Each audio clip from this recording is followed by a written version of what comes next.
My brother said it so loudly that the entire family party went silent. People stopped eating. Kids stopped laughing. Even my mother looked away. Then, exactly 15 minutes later, someone knocked on the front door. And everything my brother believed about me collapsed in front of everyone. My name is Hannah. I'm 35 years old, and until that day, almost everyone in my family believed I had wasted my life. I wasn't a doctor. I wasn't a lawyer. I didn't own a flashy business. I worked as a freelance cybersecurity consultant. Most of my work was under strict confidentiality agreements.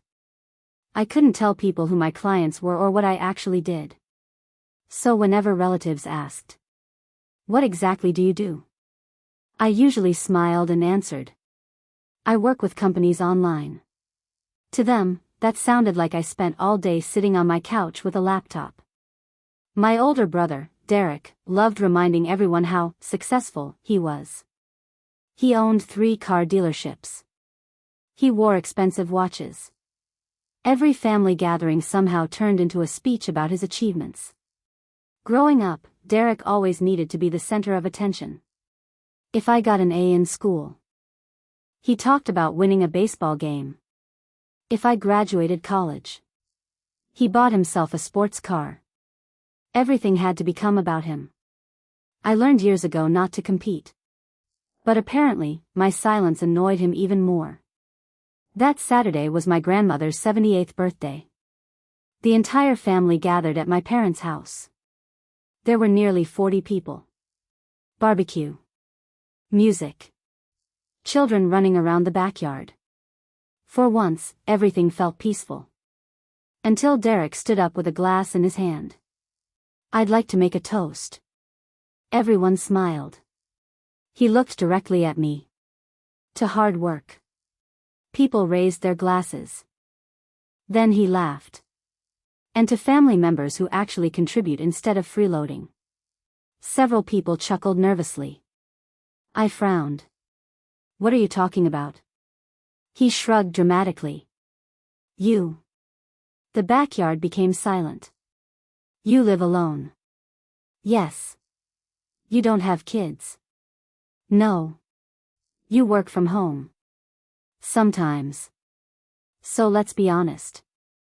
He smirked. "Mom and Dad still help you, don't they?" My stomach dropped. "What?" "They're too nice to admit it." He looked around at everyone. But Hannah's always been the family freeloader. A few cousins looked uncomfortable. Nobody spoke. I looked at my parents. Neither of them defended me. That hurt more than Derek's words. I quietly asked, "Why would you say something like that?" He laughed. "Because it's true." I took a slow breath. "No. It's not." He folded his arms. "Then prove it." I almost answered. Then I remembered every confidentiality agreement I had signed. I couldn't. Not without violating contracts. So I stayed quiet. Derek smiled proudly. Exactly. People awkwardly changed the subject. But the damage was done. I walked into the kitchen just to breathe. I seriously considered leaving. That's when my grandmother found me. She gently squeezed my hand. "I know your heart." I smiled weakly. "Sometimes that's not enough." She whispered. "It always is." 15 minutes later. Someone knocked on the front door. Nobody expected visitors. Dad opened it. 2 people wearing business suits stood outside. One asked politely, "Is Miss Hannah Carter here?" I stepped forward. "I'm Hannah." The woman smiled. "I'm sorry to interrupt your family gathering." She handed me a sealed envelope. "We've been trying to reach you all afternoon." Everyone watched silently. Inside the envelope was an emergency contract amendment. One of my corporate clients had suffered a major cyber attack that morning. Their executive team needed my signature immediately before they activated an international response plan. The woman apologized. Our CEO insisted we deliver this personally. Derek laughed loudly. So, paperwork? I almost wished she had stopped there. Instead she smiled. Our company would not exist today without Miss Carter. The backyard became quiet again. She continued. Last year she prevented a ransomware attack that could have cost us hundreds of millions of dollars. I immediately interrupted. I really can't discuss client matters. She nodded. Of course. Then she accidentally said something that changed everything. Our board approved your annual consulting renewal. She handed me another envelope. Inside was a contract. 1-year renewal. Total value. $2.8 million. My heart nearly stopped. I hadn't expected the finalized amount yet. I closed the folder immediately. Too late. Derek had already seen enough. His face lost all color. The visitors thanked me again and left. Nobody spoke for several seconds. Finally Dad whispered. 2.8 million? I looked down. It's confidential. Mom stared at me. All these years. I nodded. I couldn't tell anyone. Derek forced a laugh. So you got lucky. I didn't answer. Grandma did. No. She looked directly at him. She got trusted. That should have ended everything. It didn't. Twist number 1 came an hour later. As everyone slowly recovered from the shock, Grandma asked a strange question. Hannah. Yes? Do you still pay my property taxes? The room froze. I blinked. Yes. Mom looked confused. What does she mean? Grandma smiled softly. For the last 6 years. She looked around the room. Hannah has quietly paid my property taxes every single year. Every face turned toward me. Mom looked horrified. You never told us. Grandma answered before I could. Because I asked her not to. Dad frowned. Why? Grandma's smile disappeared. Because I didn't want Derek asking me for more money. The silence became painfully heavy. Derek looked offended. That's ridiculous. Grandma slowly stood up. No. She opened a drawer and removed several folders. Receipts. Bank statements. Letters. Every payment had come from me.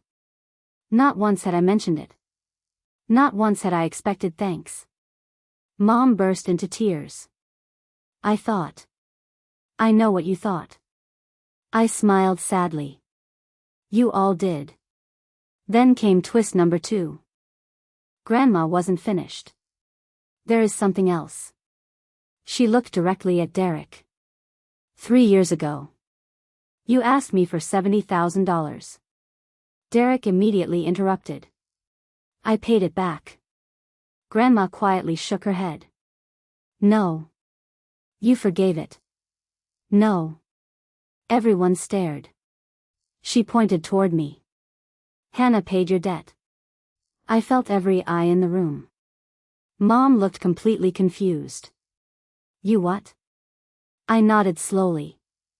Derek told me if the debt wasn't cleared, they would force Grandma to sell her house. I looked at my brother. You promised you'd repay me within 6 months. Dad stared at Derek. Is that true? Derek couldn't answer. Because it was. He had never repaid a single dollar. For years. He had allowed everyone to believe I was living off the family, while secretly living off me. The backyard suddenly felt very small. Finally Dad exploded. You let your sister protect Mom. And then you called her a freeloader? Nobody moved. Nobody even breathed. Derek quietly grabbed his car keys. I'm leaving. Grandma's voice stopped him. No. He froze. You embarrassed your sister publicly. You'll apologize publicly. He slowly turned around. For the first time in my life. My older brother looked small. He faced me. I'm sorry. His voice cracked. I was jealous. That wasn't the answer I expected. He continued. You never needed attention. You never bragged. And somehow everyone respected you anyway. He looked at the ground. I hated that. I didn't feel victorious. I just felt tired. I quietly answered. I spent years protecting your reputation. You spent years destroying mine. He couldn't look at me. Months passed after that party. Derek eventually sold one of his luxury cars. Not because he had to. Because he finally insisted on repaying every dollar he owed me. It took almost 2 years. He paid every cent. Our relationship slowly healed. Not because we forgot. But because he finally accepted responsibility. As for my parents. They apologized over and over for staying silent when I needed them most. My mother once admitted something that still stays with me. We believed the loudest person. She wiped away tears. And the quietest person was carrying everyone. Grandma lived another 4 beautiful years. Every birthday after that. She insisted on making the same toast. Not to success. Not to money. Not to impressive careers. She raised her glass and smiled at me. To the people who do good.